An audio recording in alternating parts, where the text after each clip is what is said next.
Hello there. It's Most Things Kenobi. This is the podcast you're looking for.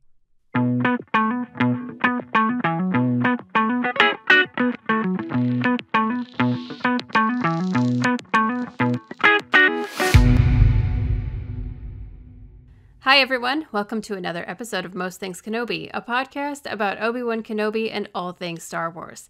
I'm your host, Lauren. And I'm your host, Leanne. And this week we're wrapping up the Kadavo Arc. We're going to discuss Escape from Kadavo. Yes. I don't even know what to say. Well, the official description of the episode says, a grim situation that grows increasingly bleak. Accurate. Grim is a good word for it, truly.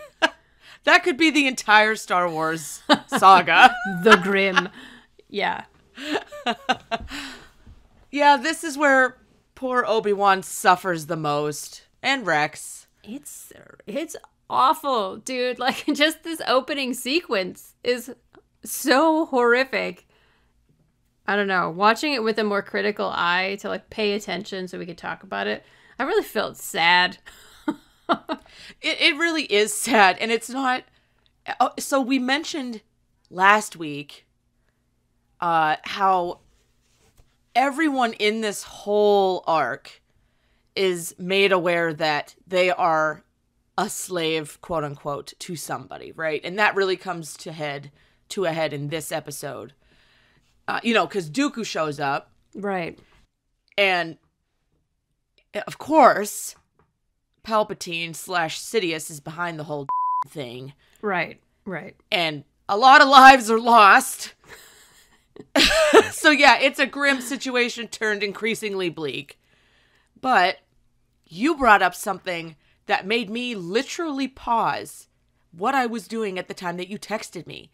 The last episode was called Slaves of the Republic, not slaves of Zygerria or slaves of the Empire or slaves of the Separatists. It was slaves of the Republic. Yeah, it's like it never registered in my brain before.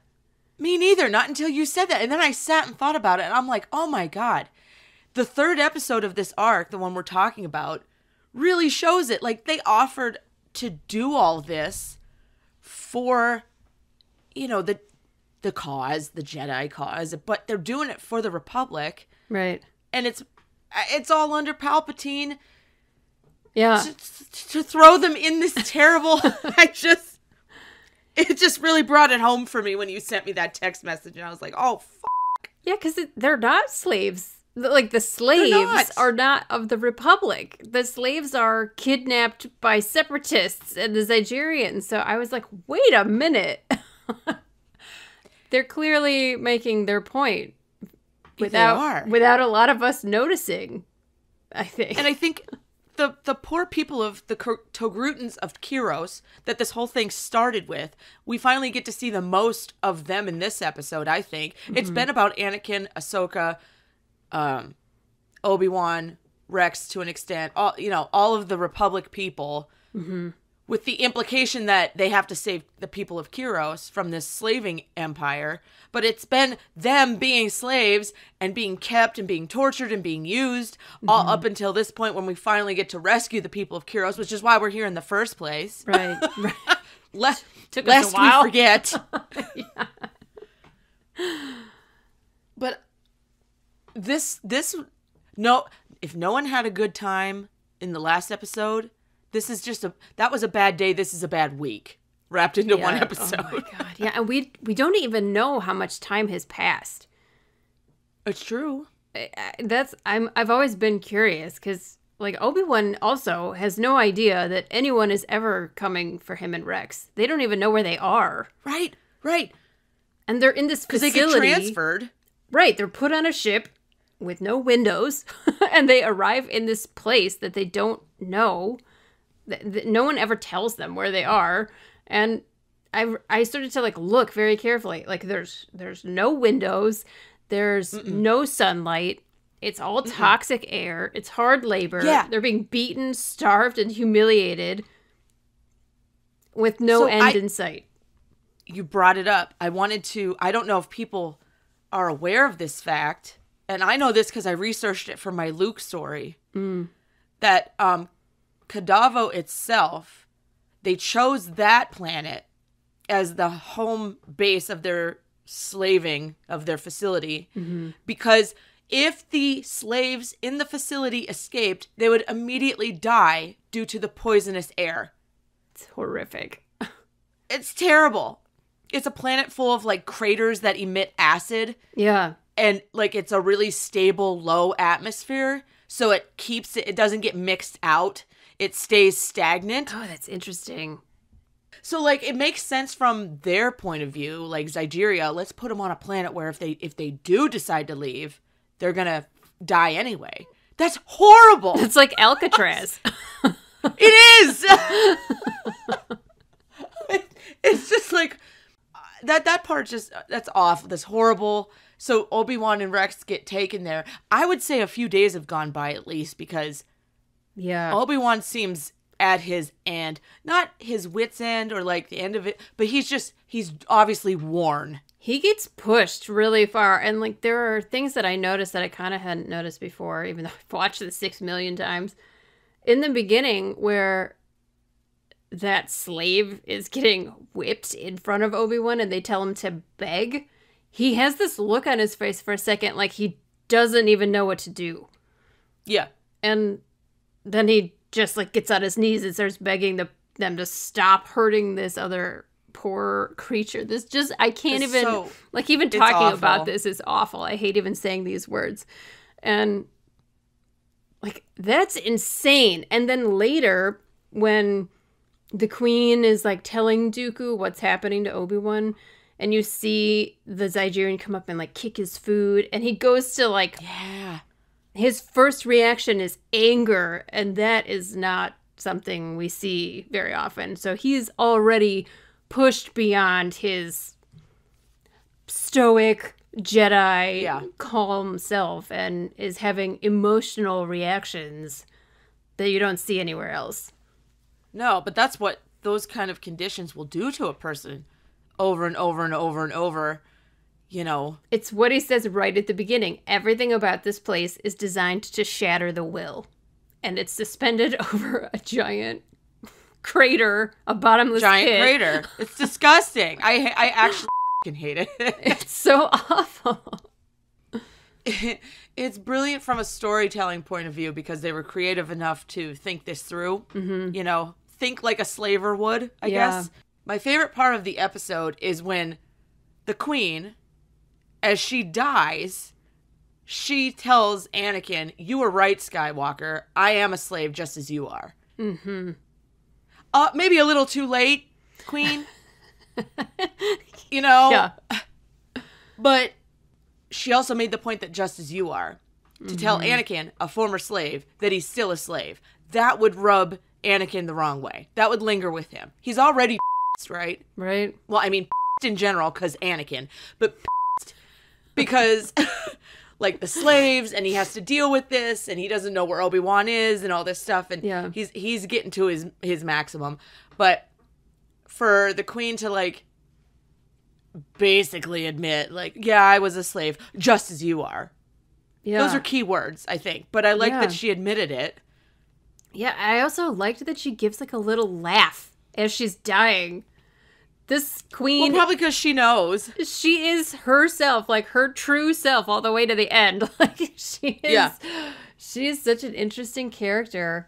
But I agree. I noticed that in the whole rest of the episode, Anakin just kills every Zygerrian he comes across from this point forward. Yes. And he does. He enjoys it. I'm not gonna lie, I kind of enjoyed it too. Well, there's this technique in film and movies and books, you know, any kind of storytelling where you push the audience out of their own mortal comfort zone by putting them with the characters. I don't recommend watching it. It's a movie called Dogville, which is super upsetting. Don't watch it. But what it does is it takes a morally dubious character, someone that you might not actually like, And you make the audience feel so sorry for her that when she commits this horrific act at the end, you're like, that's exactly what those people deserved. And you become as bad as they are.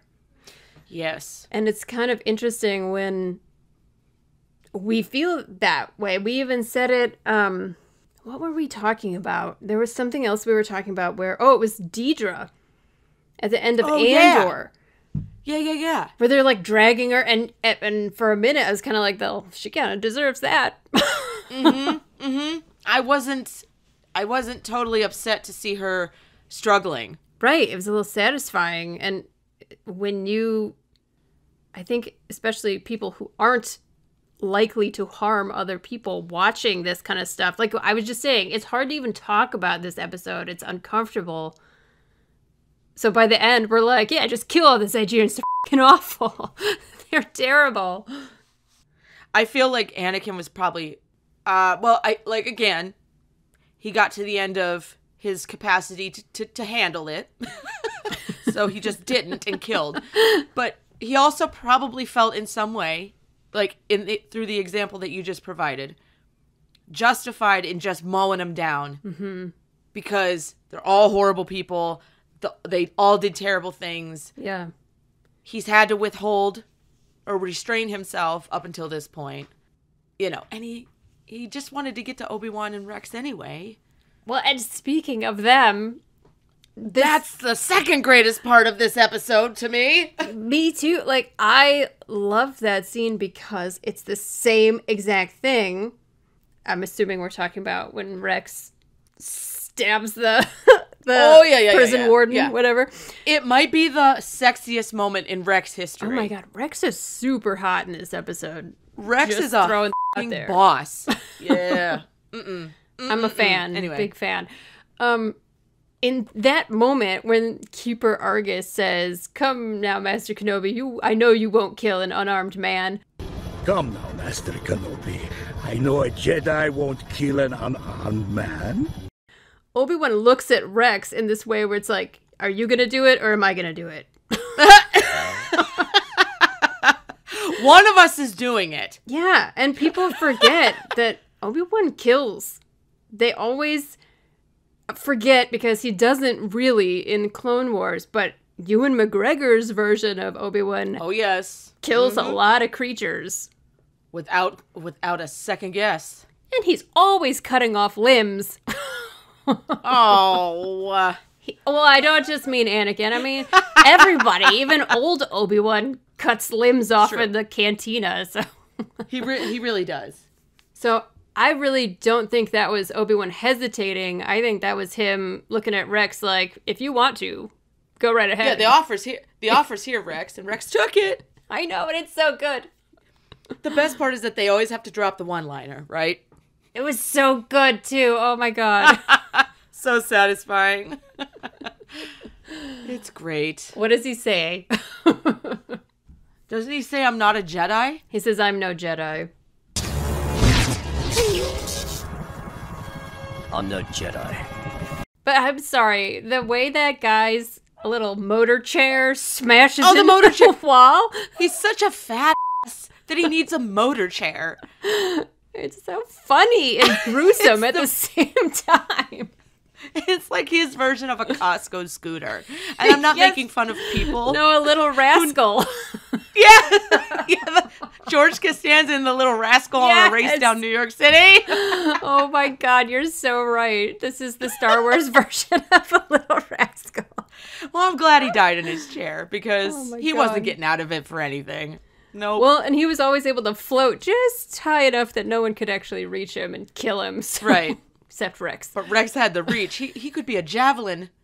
He could. An Olympian. Yeah. Yeah. It was very impressive and sexy. Yeah. I'm here for it. I'm Team Rex. Yeah. Same.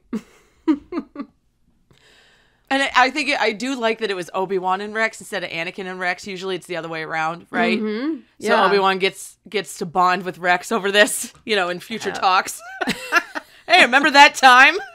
Yeah, right. You javelin speared some dude in a floating chair. And it went not just through the guy, but through the chair. Yep. Man, we gotta write a scene where they get drunk together and talk about this. Oh, that'd be so Okay. funny. I'm down. Or like where they're all sitting around as a big group talking or like drinking after a really hard mission, and then Obi-Wan and Rex start talking about this horrific stuff that only like they are bonded over. Yeah, that they are forever bonded over whatever went down in that basement. Yeah. What was it? Like a coal? They're shoveling coals or mining or doing something. And like probably even just pointless. Also, the labor. Oh yeah, for sure. It really reminded me of some Industrial Revolution photography that's kind of famous. There's one of a guy tightening rivets on a steamship, I think.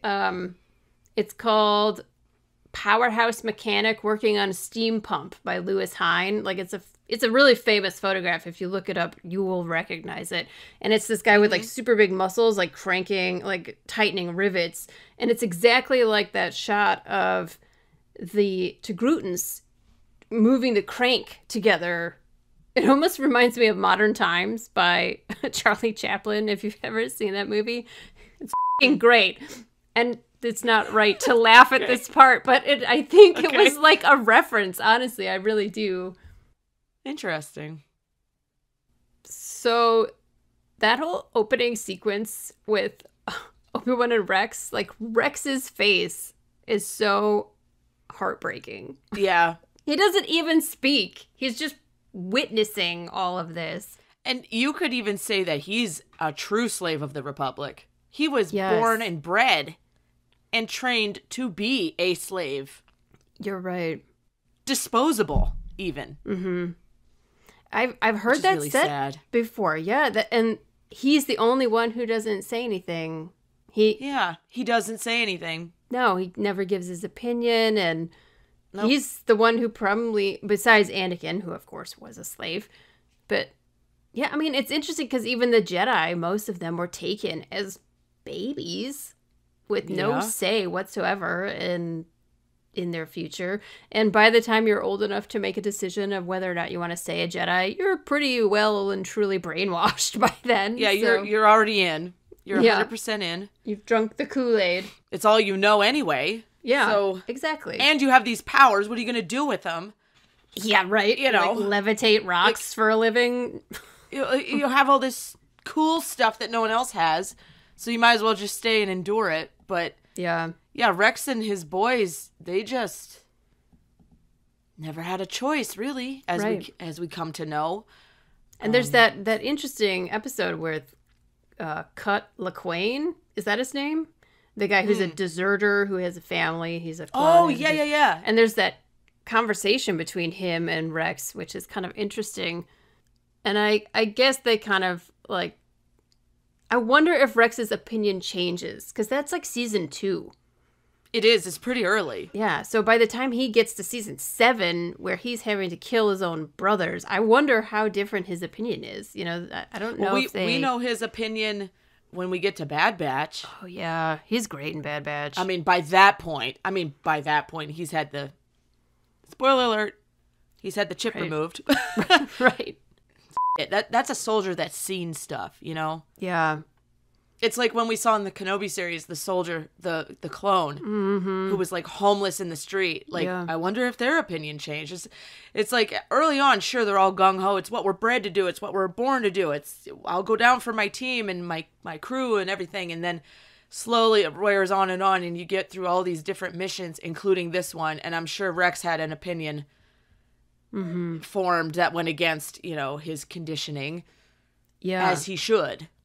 If the Jedi are having and they're waking up to this, I would assume the clones would. Yeah. Depending on the missions and stuff. Absolutely. Well, and after like the Pong Krell episodes that we talked about that are just prior to this sequence, like just this season alone, I'm sure would have impacted Rex's opinions by the end of it all.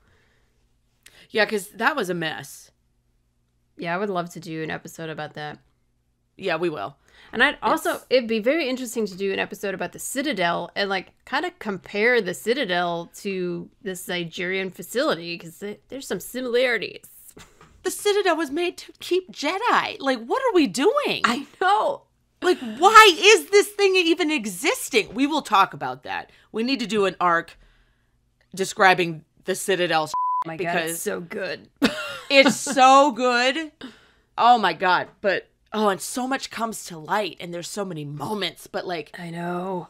But it's, yeah, what the fuck? It's like there's so many parallels to it too. And like even that it's built on a planet that's like gonna kill you if you escape. Same, yeah. But kill Jedi? What? So, which came first?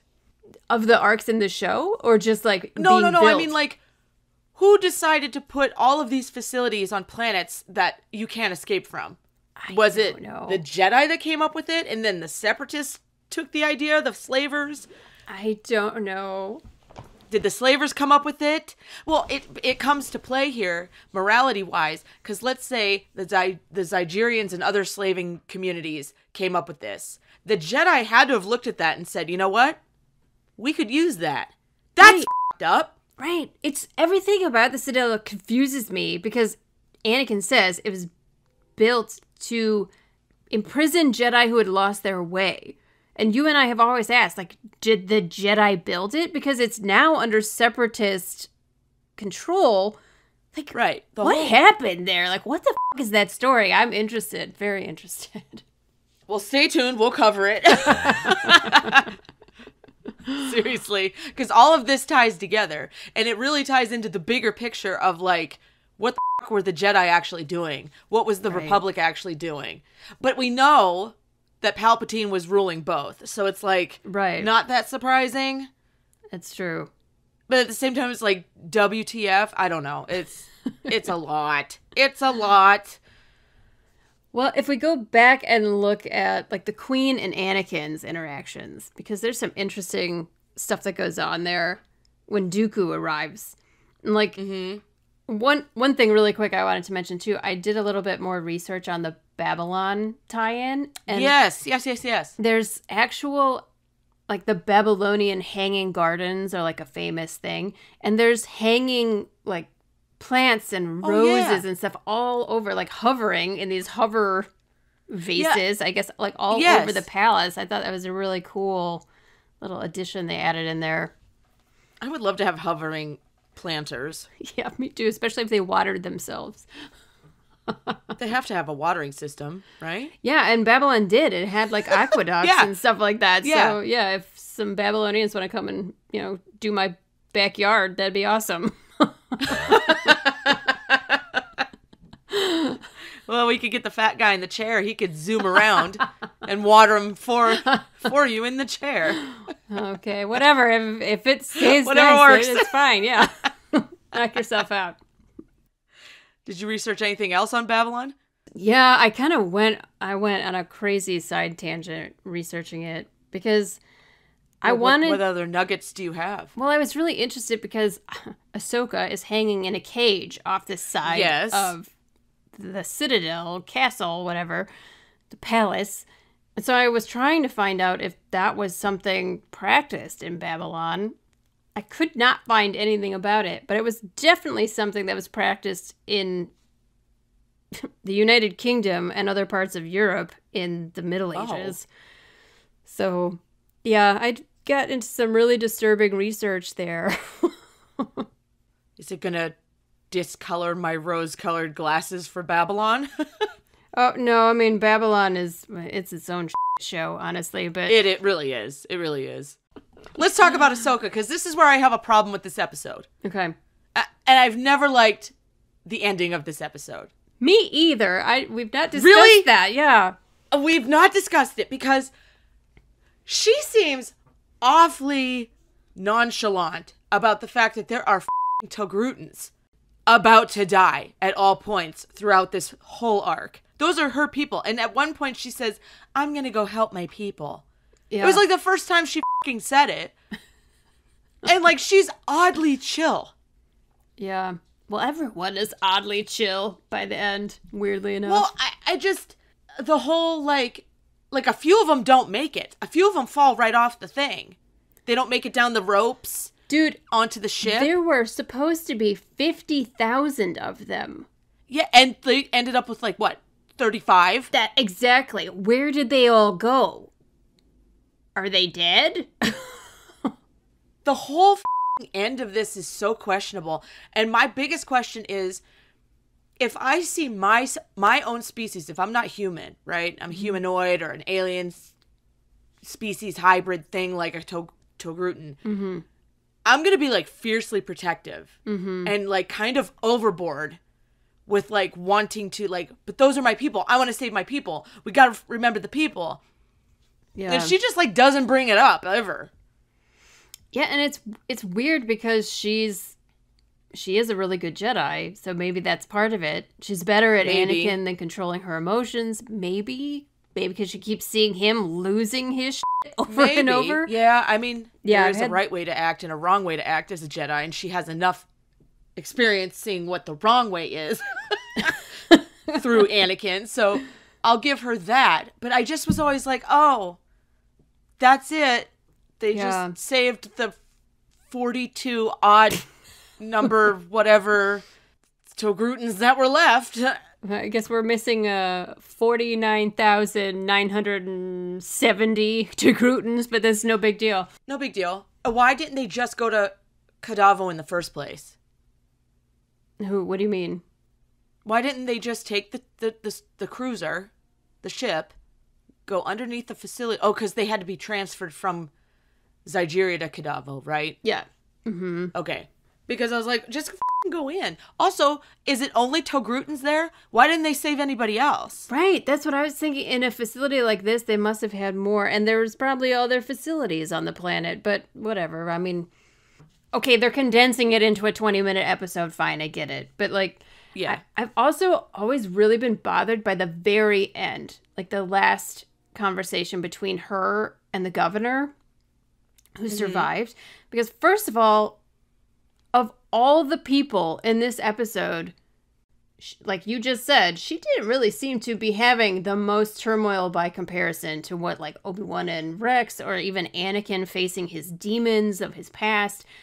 And they end the episode with Ahsoka having this really naive conversation with the governor about joining the Republic is the right decision, and the people will be stronger for having survived this. It's like, we all know that the Republic is about to fall apart and become the Empire, and Ahsoka is a child, and I'm sorry, but as smart as you are, a child does not understand politics. I'm here to tell you. It's true. Anybody who thinks they get the big picture as a 16-year-old can right off.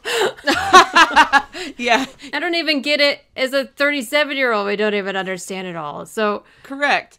It's naive that a governor would be taking political advice from a teenager, and I just felt like that this episode, or this arc, has been so intense and so upsetting that it needed a different kind of closure at the ending.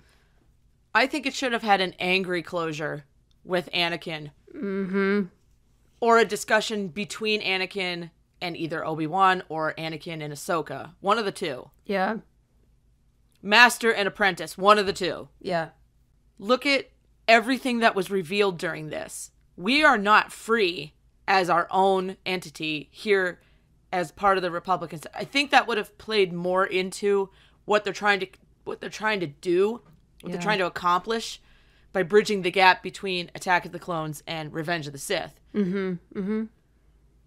And it would have also, if they would have highlighted Ahsoka's anger, maybe a little bit, just a little, it would have led to cohesiveness with her leaving the Jedi Order in the very end. Yeah.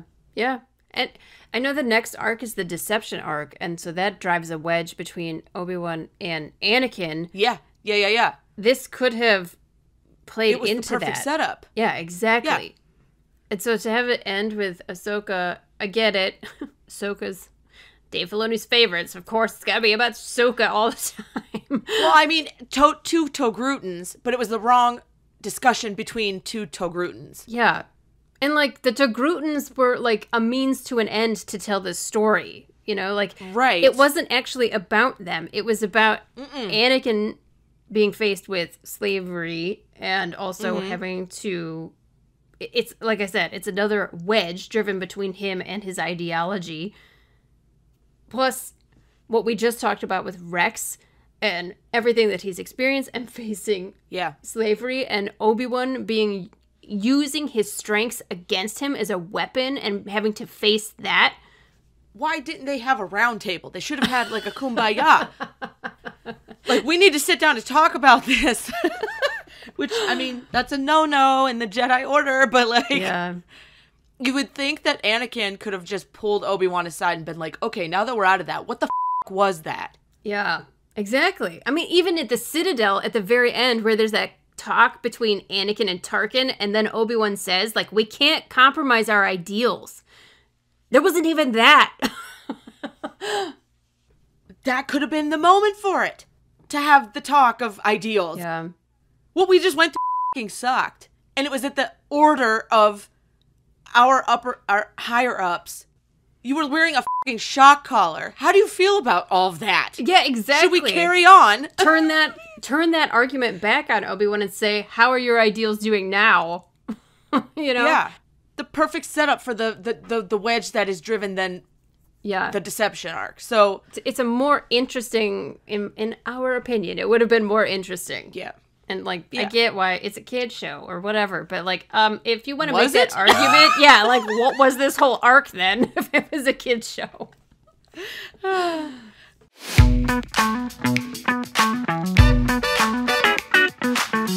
All right, our question for this week is, which of the Kadavo episodes is your favorite?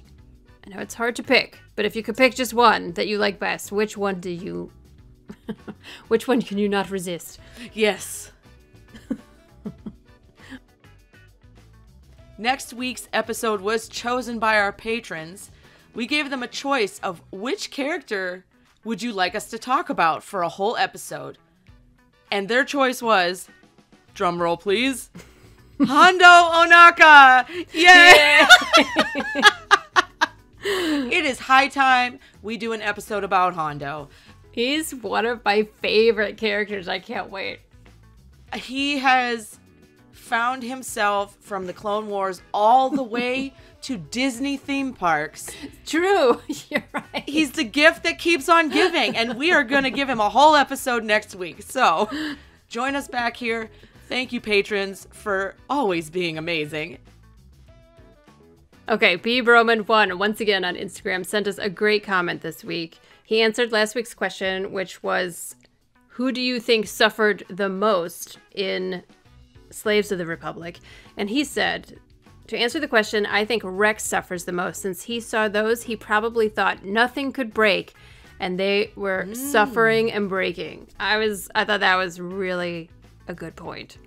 That is an excellent point. Yes. These people he probably thought they were like invincible, but they are not. And you see that right and left in this arc. Yep. Just yep. Thank you as always for your comments, Ben. You're the best. And thank you so much for joining us here on the Most Things Kenobi podcast. We appreciate every single one of our patrons and are grateful for their support. If you would like to support the podcast and become a patron as well, head over to the Most Things Kenobi Patreon. As always, you can follow us on Tumblr, Twitter, Instagram, and YouTube. And don't forget to subscribe on your favorite podcast player. If you enjoy the podcast, feel free to rate us on Spotify and Apple. And if you need one place to find all of these, head over to mostthingskenobi.com. So until next time, my space twin, may the Force be with you. Always.